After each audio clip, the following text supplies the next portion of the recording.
Diz assim a palavra de Deus. Primeira carta de Paulo aos Coríntios, capítulo de número 15, versículo 58. Portanto, meus amados irmãos, sedes firmes e constantes, sempre abundantes na obra do Senhor, sabendo que o vosso trabalho não é vão no Senhor. Portanto, meus amados irmãos, sedes firmes e constantes, sempre abundantes na obra do Senhor. E quem quer isso, diga amém. É importante para nós entendermos o que Deus quer fazer conosco no que diz respeito à ousadia para permanecer. Nós devemos entender que há uma virose espiritual tentando enfermar o povo de Deus. Nós estamos vivendo esse tempo de pandemia, então essa questão de vírus está muito familiarizado aos nossos ouvidos, mas há uma virose espiritual tentando adoecer o povo de Deus. E um povo doente não cumpre o seu propósito. E qual é esta virose? É a virose da inconstância. E eu gostaria que você colocasse o seu coração nisso que eu vou ensinar, porque inconstância é uma doença que o diabo tem lançado sobre a vida cristã, para que os nossos irmãos não consigam viver a plenitude do projeto de Deus. Então, você que está anotando, já anote isso aí. A virose enviada pelo inimigo é a inconstância. Por que eu estou lhe dizendo? Porque se o estudo de hoje é ousadia para permanecer, nós temos que descobrir qual é a brecha que o diabo usa para nos fazer cair, para nos tirar do foco, para nos roubar da meta. Então, quando Paulo escreve aos Coríntios, no capítulo 15 e versículo 58, ele diz assim que nós devemos estar firmes, constantes e abundantes na obra do Senhor. E estas três colunas é fundamentado na convicção de que o que nós fazemos para Deus não é em vão. Há uma recompensa e Deus não fica devendo nada para ninguém. Mas quantas pessoas já começaram a congregar e você olha de um lado, olha de outro e já não vem mais elas?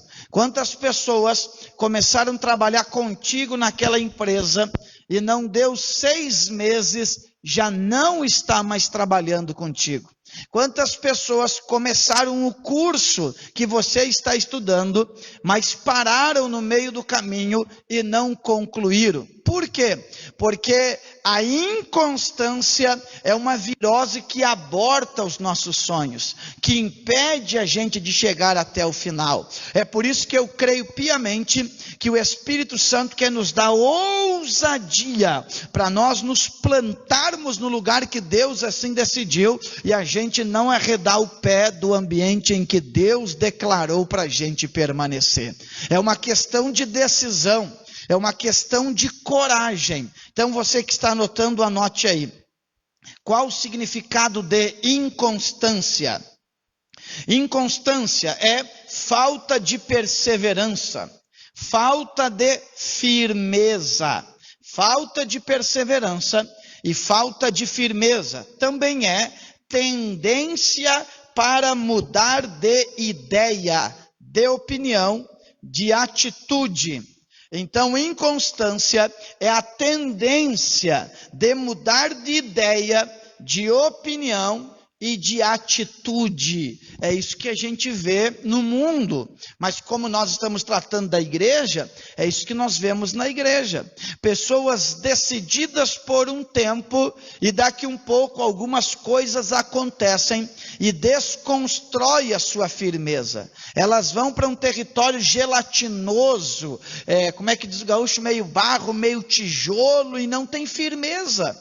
E eu vou mostrar para vocês no estudo as consequências da falta da ousadia de permanecer, as consequências da inconstância. E eu vou ensinar biblicamente como permanecer, quais são os conselhos da palavra de Deus que firmam os meus pés. Mas eu quero que você entenda uma coisa. Quando eu leio aqui, primeira carta de Paulo aos Coríntios, capítulo 15, depois você leia na sua casa, do versículo 1 a seguir, gente, Paulo vai falar da maior revelação depois da salvação. Porque Paulo vai falar da nossa ressurreição e do arrebatamento. Vocês vão ler aqui, ele vai dizer, gente, aquilo que é corruptível vai se revestir de incorruptibilidade. Ele vai falar que num abrir e fechar de olhos, nós seremos levados aos céus. Ele fala que os que morreram em Cristo ressuscitarão.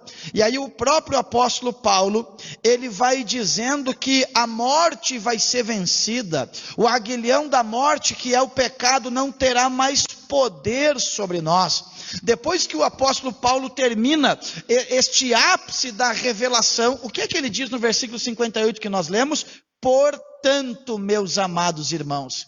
O que ele quer dizer é assim, Miriam, em função do entendimento de vocês sobre o capítulo 15, vocês devem permanecer firmes, constantes e abundantes. O que Paulo está dizendo é que os crentes que verdadeiramente entenderam que a vida aqui é passageira, os crentes que verdadeiramente entenderam que quem sabe podem até morrer no seu físico, mas pelo chamado espiritual ressuscitarão, os crentes que entenderam que o que é corruptível vai se revestir de incorruptibilidade, esses crentes, em função do entendimento, vão permanecer firmes, constantes e abundantes na obra do Senhor. Quem não entender esse mistério vai ser inconstante. Veja o que o apóstolo Paulo, ele vai dizer, que nós devemos ser firmes na obra do Senhor. As pessoas começam bem, mas em meio às dificuldades, elas estacionam ou elas mudam a rota. Quantas pessoas vêm num culto, recebem do Espírito Santo, se quebrantam, vão para casa decididos, agora sim eu vou firmar, mas já dali 3 dias não consegue mais estar entre nós. Por quê? A virose da inconstância. Quantas pessoas já iniciaram para terminar os seus estudos pelo menos 3, 4 vezes e não conseguem, porque lhes falta perseverança. E perceba o que o pastor está dizendo, que a Bíblia diz em Mateus 24:13, quem lembra o que está escrito lá? Aquele que perseverar até o fim será salvo. É até o fim. A vida cristã não está no início e nem no meio, ela é completa, é até o fim. É por isso que Paulo disse, combati o bom combate, acabei a carreira. Eu não fiquei no início, eu não fui fogo de palha, eu não fui só emotivo, eu estou tomado de uma convicção. Então eu acabei a carreira, mas eu guardei a fé, e agora a coroa da justiça me está aguardando. Glória a Deus por isso. Só que, anote aí, Atos capítulo 13, versículo de número 13, a Bíblia vai dizer que João Marcos desistiu da missão na cidade de Perge e Panfilha e voltou para Jerusalém. Quem conhece a história bíblica vai ver que há uma briga ferrenha depois entre Paulo, ferrenha não, mas no mínimo estranha, entre Paulo e Barnabé por causa de João Marcos. Porque João Marcos está emotivo. Ele quer, Andreina, ir para a obra, mas lá no meio do caminho, quando a coisa estreitou, ele voltou para trás. Claro que depois ele se redime, ele toma o antibiótico da fé, e ele repreende a virose da inconstância, e Paulo, o próprio apóstolo, que não queria João Marcos junto, Paulo escreve dizendo que João Marcos era muito útil, porque ele foi curado da inconstância. Deus quer curar a sua igreja da inconstância. Anote aí nessa introdução, 1 Reis capítulo 18, versículo 21. Você já anotou Atos 13:13? Olha o que diz 1 Reis 18:21. O Elias, o profeta do fogo, ele se coloca na frente do povo. Lembra daquele episódio que os homens, eles se retalham clamando ao a Baal, e Baal não responde? Então Elias, em 1 Reis 18:21, olha o que Elias diz: até quando cocheareis entre dois pensamentos? Ó, cochear. Até quando vocês vão manquejar? Se o Senhor é Deus, serviu. Se Baal é Deus, seguiu. O que ele está dizendo é que gente decidida não fica na indefinição. Ele sabe aquilo que ele quer. Glória a Deus por isso. É por isso que em Apocalipse o Senhor diz assim: oxalá foras quente ou frio, como és morno, de minha boca eu te vomitarei. Deus quer alguém decidido. Quantos estão decididos a permanecerem até o fim? E perceba que não é só um agir divino, é uma decisão nossa. Tem uma frase que eu costumo dizer, escrevi ela, que é a convicção. A convicção é uma revolução que dá uma direção. Convicção: eu sei o que eu quero, eu sei para onde eu estou indo, não importam as vozes alheias, eu ouvi a voz do céu, eu sei o que Deus tem para mim, eu já vi o meu futuro, gostei dele, estou indo em encontro a ele, glória a Deus por isso. Constância. Deixa eu dizer uma coisa para você, tem coisas que eu estou desfrutando hoje só porque eu permaneci. Só porque eu permaneci. Tem coisas que eu estou recebendo de Deus hoje, mas elas são frutos de uma perseguição ferrenha e intensa de 10 anos. E tem outras que eu não vou pegar, porque para tal outras bênçãos eu saí da posição que Deus tinha para mim. Então você tem que permanecer naquilo que Deus lhe deu, naquilo que Deus lhe chamou, para que você tenha direito de reivindicar a bênção. As pessoas, elas plantam hoje para colher amanhã, mas não é assim. A vida espiritual não é projeto Micine, hoje em 3 minutos está pronto. É por isso que quando o apóstolo Paulo constituía uma igreja e ele viajava e depois retornava, a mensagem da boca de Paulo era esta: importa que por meio de muitas tribulações herdemos o reino dos céus. O que Paulo está dizendo é: vai apertar, mas quem permanecer vai alcançar o propósito final. Dá para entender o que o pastor está dizendo? Anote aí, Efésios 4:14. O que Efésios 4:14 vai me dizer? Vai mostrar que a inconstância é fruto da imaturidade. Porque Paulo diz em Efésios 4:14 que os meninos, gente pequena que não cresceu, eles são movidos de um lado para o outro por ventos. Por ventos. Você conhece aquela pessoa que ela não se firma em nada, em lugar nenhum?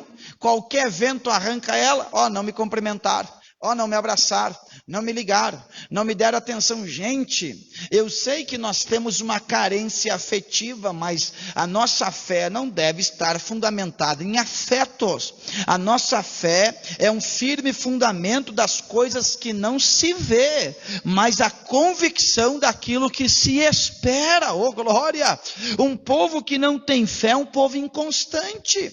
Então Paulo diz que os meninos são movidos de um lado para o outro, e Deus quer nos levar à maturidade. Eu sou pastor, irmãos, eu tenho 36 anos, mas eu já passei ventos, dificuldades. Eu e Miriam passamos muitas lutas em uma cidade que nós pastoreamos, muitas lutas que até é vergonhoso dizer a atitude dos crentes.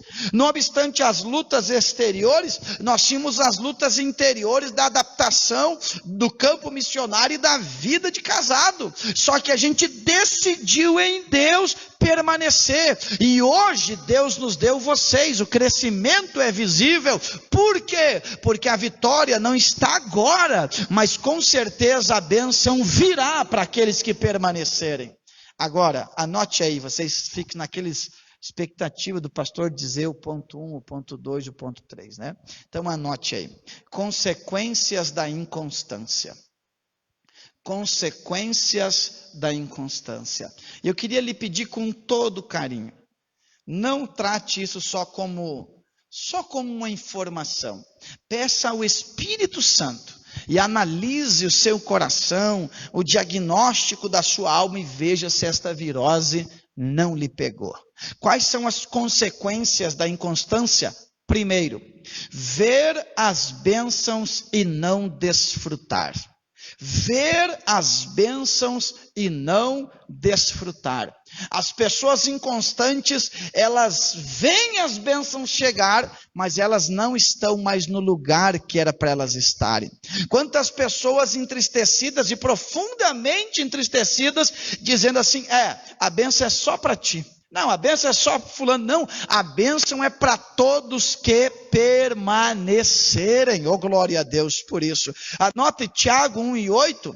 A Bíblia diz que o homem inconstante é como alguém que olha para o espelho e não sabe nem como é a sua face depois que ele dá as costas. Então uma pessoa inconstante, ela consegue ver as bênçãos, mas ela não desfruta. Olha o que o pastor vai dizer para vocês, isso aqui é uma palavra de Deus. Deus tem algo especial para ti e para a tua casa. Às vezes tem que aguentar um pouquinho mais, tem que firmar o pé, tem que dizer, eu estou arraigado em Cristo Jesus, e não é qualquer vento que vai me roubar do lugar que Deus me estabeleceu. Aí eu vou ver a bênção, e eu vou dizer uma coisa para vocês, se tu não tiver aqui para pegar a bênção, e eu tiver, eu levo a tua bênção para minha casa. E é pecado, pastor? Pecado é jogar no chão a bênção. Na minha casa tem lugar para a bênção. Quantos tem lugar para a bênção em suas casas? Então, qual é a consequência da inconstância? É ver a bênção e não desfrutar. Olha para mim aqui, todos vocês. Quem sabe alguém não vai entender isso. Mas eu tenho certeza, em alguns aspectos, claro que eu estou aqui porque Deus quer, mas eu estou ocupando o lugar de alguém que não aproveitou a bênção.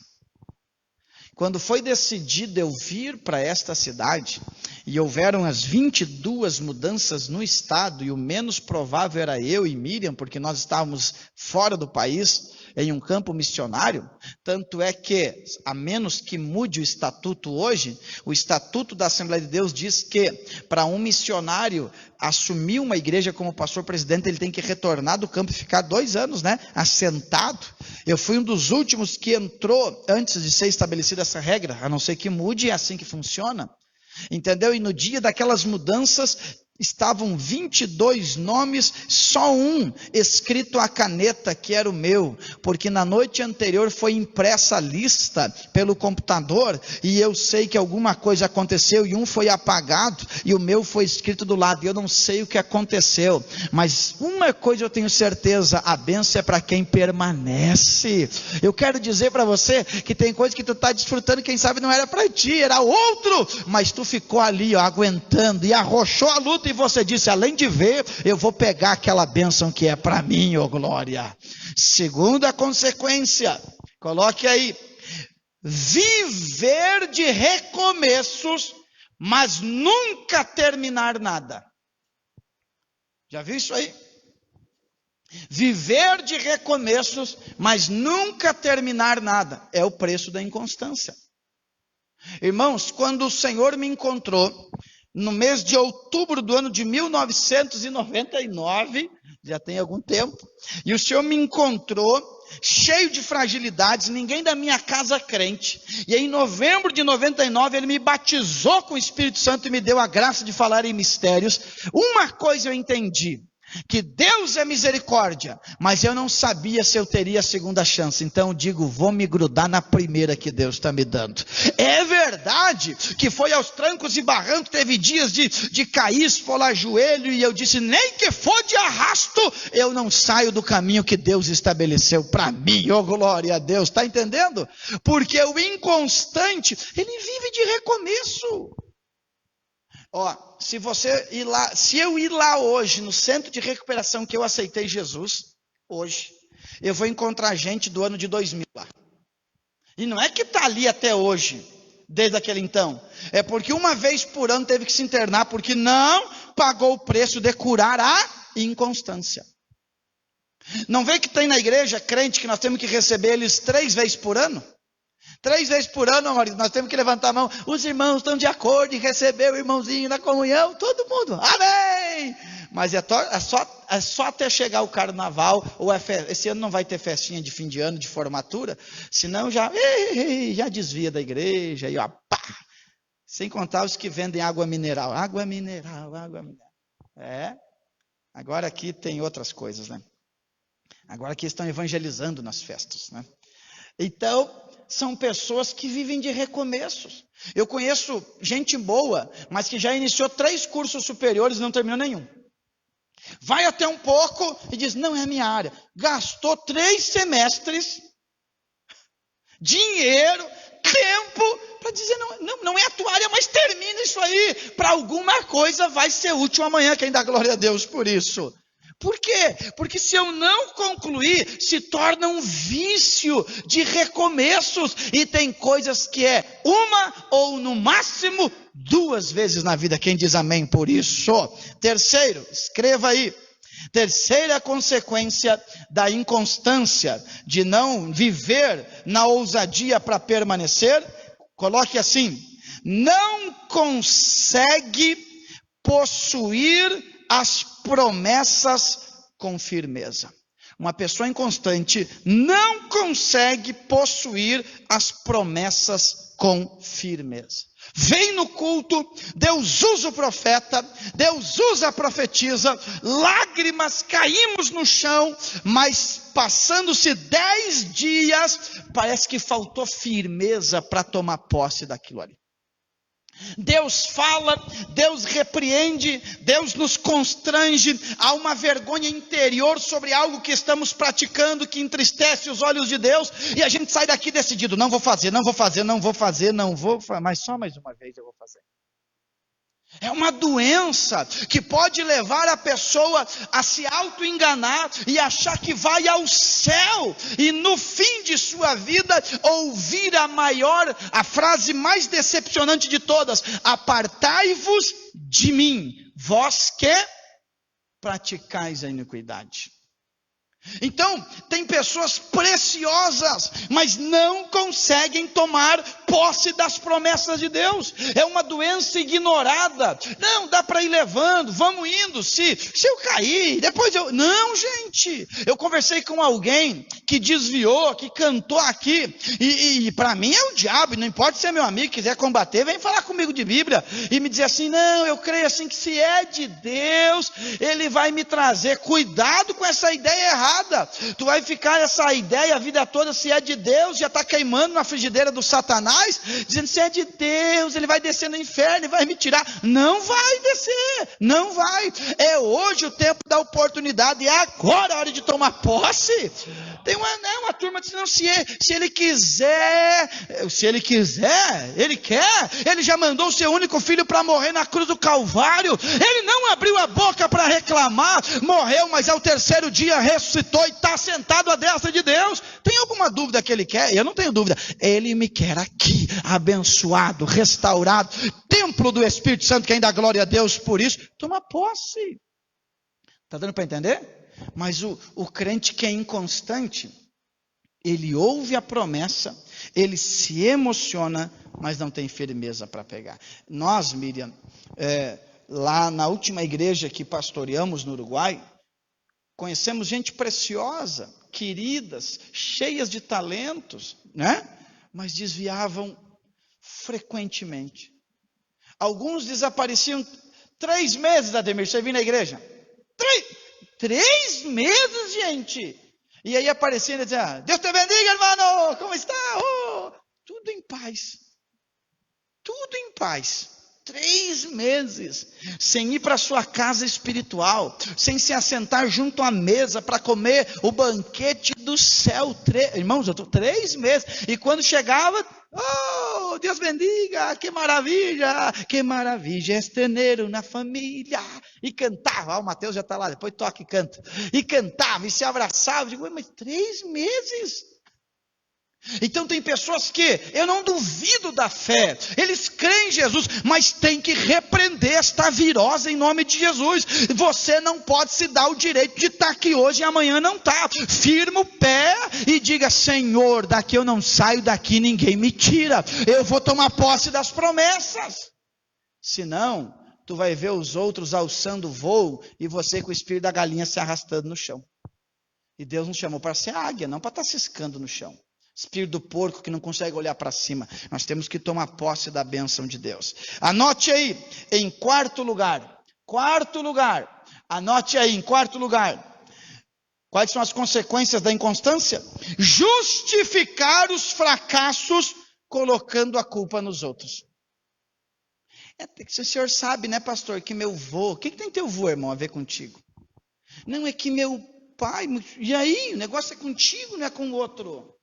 Não, mas o senhor sabe que eu tive um pastor. Eu não dou trela para essas lorotas, não. Porque quem quer, irmão, é fiel até o final. Quem quer, vai. É ou não é? Quem quer, vai. O Espírito Santo está aí, Deus está aí, a mão de Jesus está aí para estender e nos ajudar. Se alguém errou, não foi o outro, fui eu. Só que a inconstância produz um sentimento de buscar um culpado para justificar o meu fracasso. Irmão, olhe para mim aqui, ó. Único crente na minha casa. É fácil? Não é fácil. E o pior, além de ser o único crente, eu vim do mundo. Eu sei o que é baile, eu sei o que é festinha, eu sei o que é bebidinha, eu sei até o que é uma droguinha. Eu sei.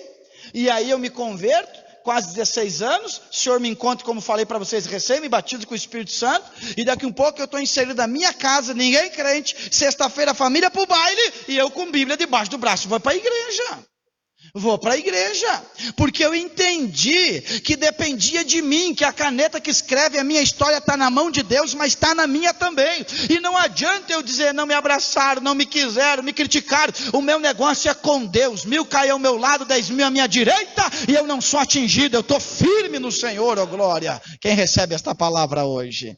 Joga fora as desculpas, assume a responsabilidade, diz: ó pastor, é verdade. Tem essa doencinha tá em mim, eu começo bem, eu vou legal, mas daqui um pouquinho eu frouxo as perninhas e me entrego. Isso é uma doença. É uma doença que no Brasil já polarizou. E não tem Coronavac, não tem vacina que tire isso aí, a não ser palavra de Deus para nós. Escute, no Brasil... as pessoas não se convertem simplesmente, elas se convertem, mas elas ficam migrando. Não, temos que ser firmes naquilo que nós entendemos que Deus tem para nós. Firmes. Deu para entender o que o pastor está dizendo? Então, a consequência da inconstância é justificar fracasso. Por que parou, irmão? Não, sabe como é que é? Não, eu não sei como é que é. Você que sabe como é que é. Não, o senhor sabe que não é fácil. Não, isso aí Jesus já disse que não era fácil. Só que ele disse: eu não vos deixarei órfãos, eu enviarei o Consolador e estarei convosco todos os dias. Quantos dias?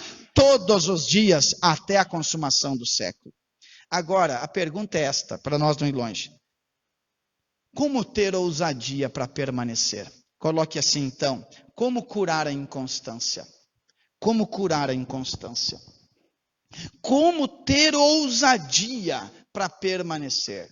Tu não vai atrás da conversa de quem não quer permanecer. Não, tu conhece a Bíblia.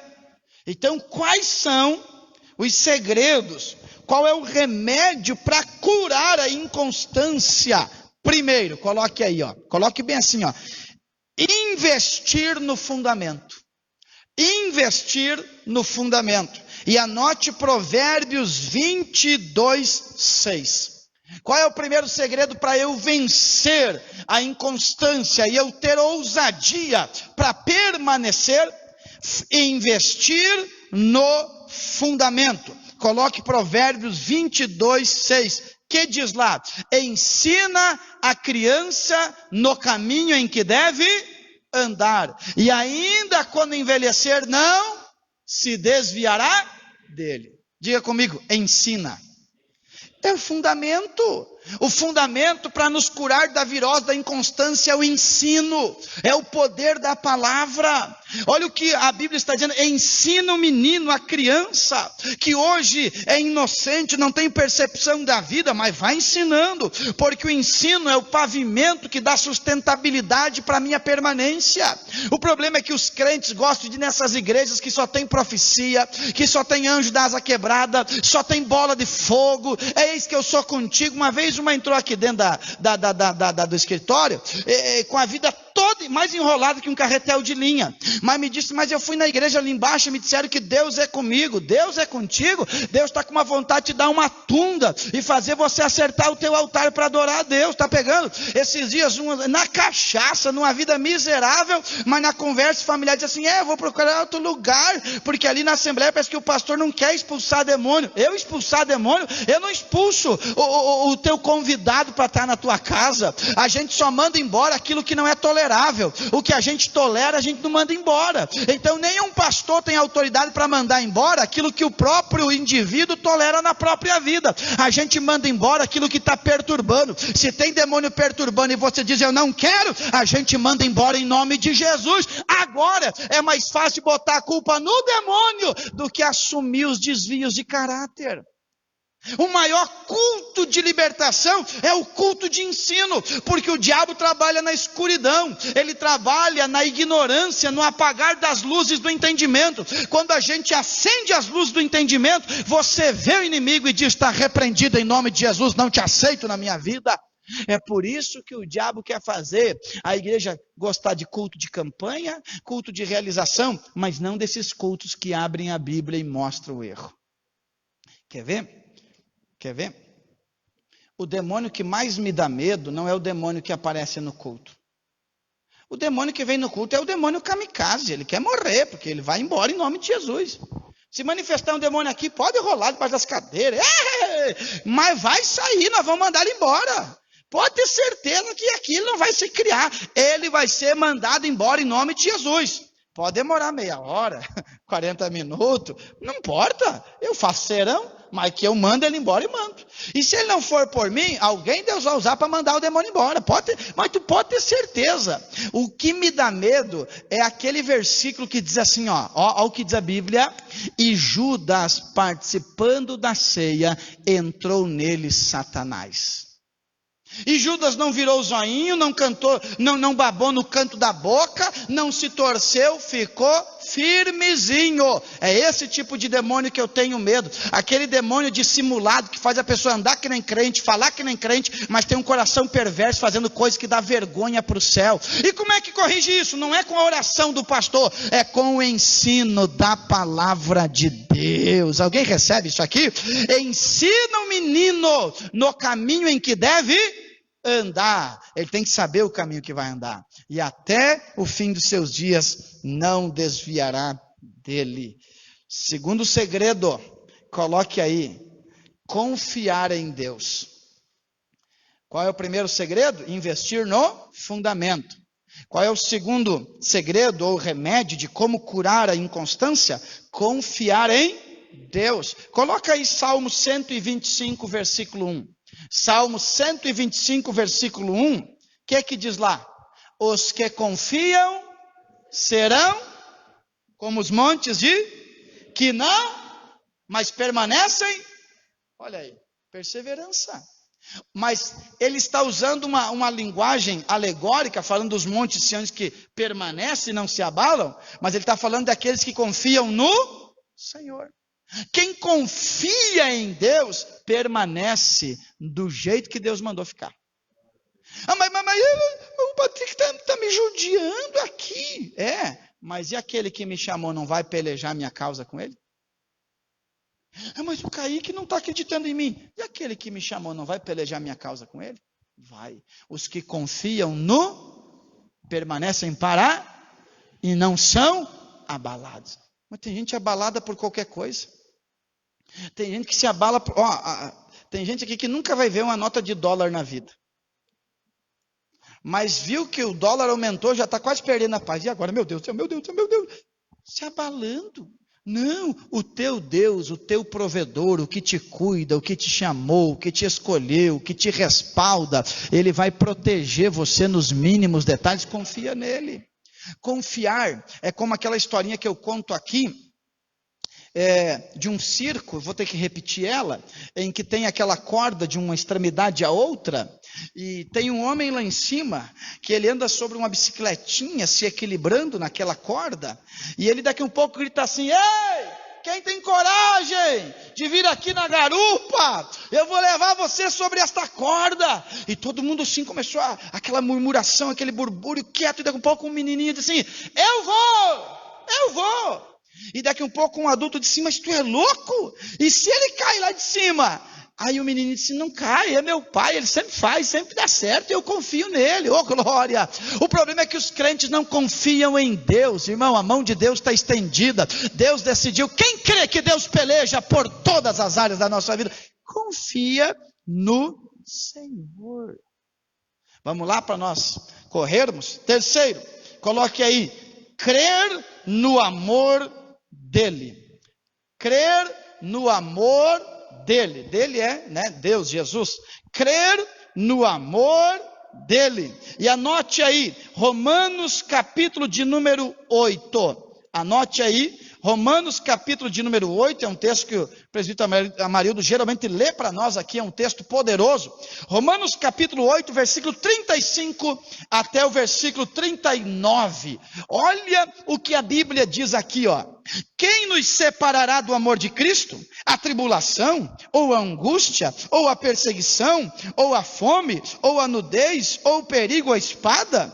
Porque está escrito: por amor de ti somos entregues à morte todo o dia, fomos reputados como ovelhas para o matadouro, mas em todas estas coisas somos mais que vencedores por aquele que nos amou, porque estou certo de que nem a morte, nem a vida, nem os anjos, nem os principados, nem as potestades, nem o presente, nem o porvir, nem a altura, nem a profundidade, nem alguma outra criatura poderá nos separar do amor de Deus que está em Cristo Jesus, nosso Senhor, oh glória.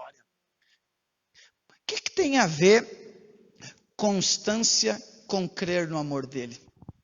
Tem tudo a ver. Olha, eu vou lembrar de vocês uma palavra que o profeta Samuel disse a Israel.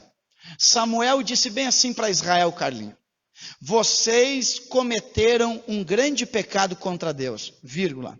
Contudo, não vos desvieis de servir ao Senhor. Samuel está dizendo que haverá possibilidades de queda, mas não haverá o direito de mudar a rota. Meu Deus, alguém tem que pegar essa palavra, irmão. Haverá a possibilidade de dizer assim: ó, vocês cometeram pecado, mas não vos desviem. E o que tem a ver o amor de Deus para curar minha inconstância? Eu posso ter errado, mas eu creio que pelo amor dele eu sou restaurado e convidado a continuar caminhando. Quem recebe esta palavra? Porque a primeira obra do diabo é acusar e dizer assim: você errou, Deus não lhe ama, Deus não lhe quer mais, Deus não conta mais contigo. Mas o amor de Deus vem e diz assim, por meio de Cristo Jesus: nada pode nos separar, eu te amo, é só você decidir continuar caminhando que eu te dou condições e eu te dou graça, oh glória. Escute, quando a gente peca, Deus está aqui, ó, com os braços abertos, sim ou não? Jesus está. Aí a gente peca, e a gente baixa a cabeça e se distancia do Senhor. E como é que o Senhor está? Tem nada a ver com ele, tem a ver com o que nós estamos fazendo.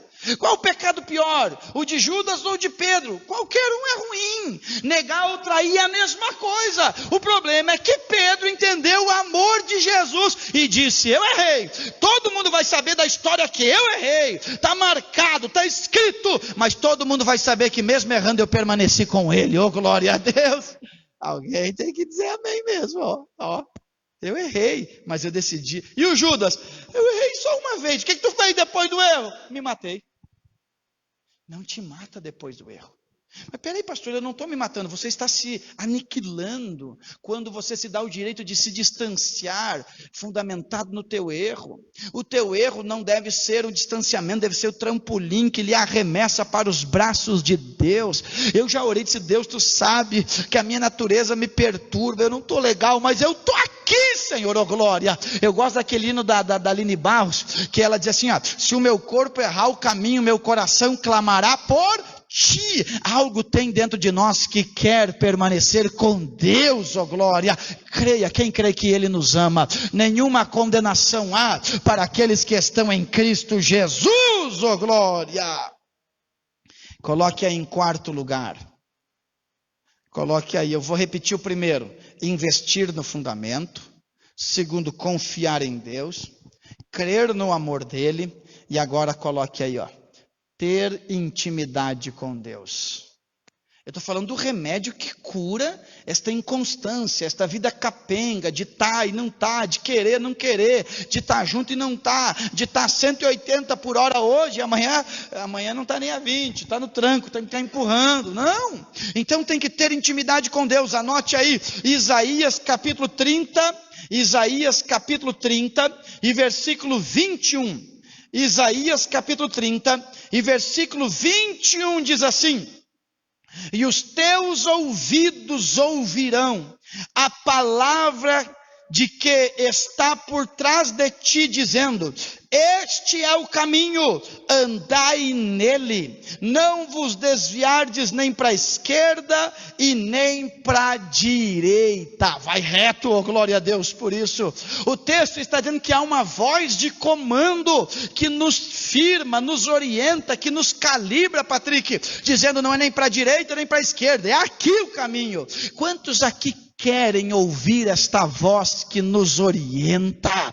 Deus quer abrir os nossos ouvidos. Crente que não ouve o céu, crente que não ouve o Espírito Santo, crente que não ouve a voz de Deus, é um crente que toma autonomia, decisões próprias, vai para a direita, vai para a esquerda. Crente que está na dependência de Deus, não dá um passo sem ouvir a voz de Deus dizer: é para cá, é para lá. É Deus que manda na vida do crente que é fiel, glória a Deus por isso. Ouvirá uma voz que diz: este é o caminho, andai nele. Quantos querem ouvir esta voz? E eu vou terminar agora. Coloca aí em quinto lugar: ter revelação do plano de Deus. Ter revelação do plano de Deus. E pode colocar o mesmo versículo base de todo o estudo, 1 Coríntios, capítulo 15, versículo 58. Mas anote aí também Filipenses, capítulo 3, versículo 13 e versículo 14. Filipenses capítulo 3, versículo 13 e 14 diz assim: irmãos, quanto a mim, não julgo que já alcancei, mas uma coisa eu faço, que é esquecendo-me das coisas que atrás ficam e avançando para as que estão diante de mim. Oh glória! Prossigo para o alvo, pelo prêmio da soberana vocação de Deus em Cristo Jesus. Paulo está dizendo: eu não desisto, porque eu tenho uma vocação, e esta vocação é soberana, não veio de uma autoridade terrena, veio daquele que está sentado em um alto e sublime trono. Se coloque em pé comigo agora em nome de Jesus, e nós vamos orar agora, para que esta doença da inconstância, esta covardia, irmãos, parar no meio do caminho é uma atitude de covardia, e nós precisamos de ousadia para permanecer. Ousadia para permanecer. Olha o que eu vou dizer para você. Eu vou repetir o que ensinei há pouco tempo atrás. Eu não sei como, eu não sei qual o critério para medir isto, mas a Bíblia diz em Deuteronômio: avisa os covardes que eles têm direito de voltar atrás. Os covardes não poderiam ir para a guerra. Está na Bíblia, né? Está na lei. Covarde volta. É por isso que Gideão disse: covarde não tem vez no meu exército. Eu fico com 300, não com 32 mil. Mas é 300 que vale por 32 mil. É 300 valente. 300 que tem ousadia de permanecer. Por que o covarde não deve ir para a guerra? Porque o covarde, ele é paralisado pelo medo. E quem é paralisado pelo medo é atingido. E se é atingido, ele precisa ser levado por mais 2 ou 3. E ele vai impedindo o exército de caminhar.